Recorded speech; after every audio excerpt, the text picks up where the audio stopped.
Hi, I'm Mary Rogers, and this is a Cuisinart Classic Series 14-cup food processor. It's a very generous size, so you'll have plenty of room to be doing all your family entertaining, but it's still a nice small footprint, so you can use it for every day too. So you'll notice it's got a nice square base, and it has what we call paddles to operate. So here, this one, you press it down, it's on. This one is off. And if you press and hold this one down intermittently, it would be for pulsing. So, has a nice smooth finish. It's stainless steel on the outside. Has a lid that you remove by twisting and just pulling it off. It's really simple and easy to operate. This is your feed tube. And there's also a smaller feed tube inside, which I'm going to show you how to use a little bit later. And you can actually drop things in through the feed tube like garlic, or we're going to do garlic and jalapeno, and you can actually have the machine running. And it's a very efficient way to chop up garlic and some other items. The other thing is that it's great if you want to add liquid very slowly. The small feed tube has a small hole in it, so if you want to make vinaigrette, you can just pour the oil directly into the small feed tube. Or if you're going to make mayonnaise where you want to slowly incorporate any kind of oil, it'll just drip through the feed tube directly into your bowl in a very consistent way so that you get a great finished mayonnaise or a vinaigrette. So let's look at some of the other items that come with your food processor. In the bowl already is your chopping blade. And we call this the S blade because it's shaped like a little bit like an S. And this is used for everything from chopping herbs and onions to pureeing, mixing, and also kneading doughs. And then the next thing is your stem. And the stem is attached to the bottom of your discs by lining up this arrow here with this one here. It's a little hard to see. And you just press this down and turn to lock it into place. And then what you would do is you hold your disc by the edges, and there's also a little icon up here. It's the same shape as the stem on the bottom, and if you line those two up, you can just slip it in really easily. So that's the shredding disc, and it's medium. We always recommend that you lay the disc down and then put on the stem accordingly. And to do any type of slicing and shredding, you would use the medium slicing disc, not shredding, slicing. And you do the same thing. You line the little arrows up. You press and turn to lock it into place. Always hold it by the edges. And once again, if you line the stem up, I'm not doing it very good, but this is the way it goes. You just slide it right into the work bowl. And then what you would do is you put your lid back on and you would slice and shred. So you could either use the pulse function to slice, or what you can do is you can turn it on. But as soon as you remove the feed tube, it'll stop. So that you would then add more ingredients, and we can do batch processing. So you would add, let's say, potatoes, slice, and then continue on. And then we're going to turn it off. So what we're going to do today, that's all of the parts that come with your food processor. And also you get a little spatula we help you with. What we're going to do now is we're going to put in the chopping blade. I'm going to show you how to make a guacamole very quickly and easily. So just put that in. And the first thing we're going to do is we're going to add our cilantro. I'm going to add most of it, not all of it. And you're going to see how efficient this machine is at chopping up ingredients. So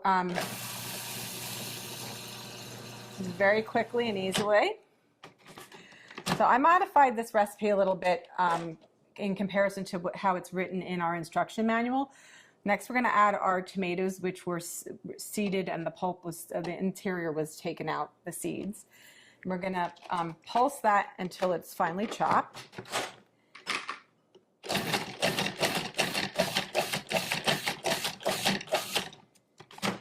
When you first start using a food processor, it's a good idea to actually use the pulse function because of the fact that you know, you just want to get used to using it. You also want to get used to the consistency, and it gives you much greater control. So I'm just going to reserve this. Sorry, this is like a... I'm going to reserve some of this so that when we put the guacamole together at the end, it'll still have some of the chunky tomato, but I'm not going to do all of it. And when you know, if you have your own favorite recipes, you can modify accordingly. So just remember that whatever you put in the bowl first, if it stays in there the whole time while you're chopping and mixing or pureeing, that will be the smallest thing at the end. So just keep that in mind.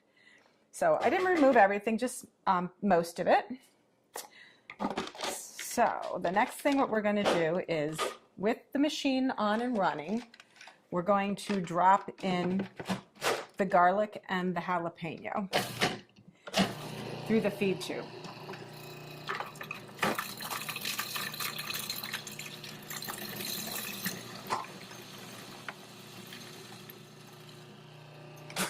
We're going to stop and just scrape down the bowl. And then we're going to move on and add our onions, our green onion. Whoops, sorry. So we have to add the green onion. Again, we're going to chop that until it's fine. And then we're going to add the majority of the rest of our ingredients. The first being our fresh avocados. So just do that by adding that like so. And the last of the ingredients, so of course lime juice. This helps keep your guacamole also very fresh looking and gives it lots of extra flavor. This is the salt, cumin, and then the last ingredient is the chili powder. Give it a little zip. So now what we're going to do is we're going to put the lid back on, and then we're going to pulse until it's really creamy.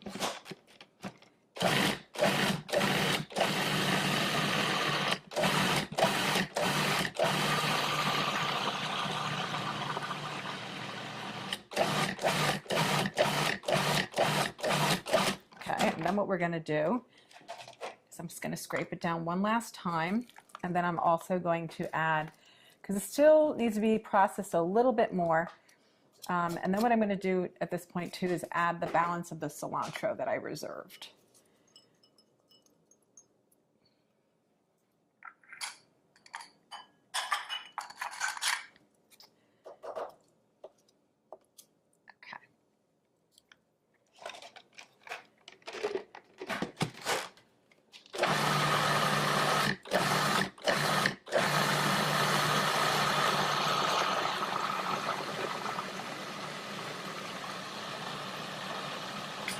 Okay, that looks like it's mixed really well because it's very creamy. I'll show you. It's nice and very, very creamy looking. So the last step is to add back in the tomatoes and the cilantro. And this is really just so that they don't become, you know, when you're pureeing the guacamole, you know, if it stays in there the whole time, you won't see the chunks of the tomato anymore. Let's just add that back in, and we're going to pulse until it's incorporated.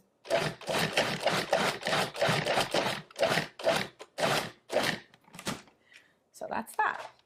So now what we're going to do is I'm just going to add this to our decorative bowl for serving. And you know, you could also put a beautiful lime wedge on top. The other thing that you can do is add maybe a couple extra little pieces of tomato. Oh, I'm going to show you a little trick also.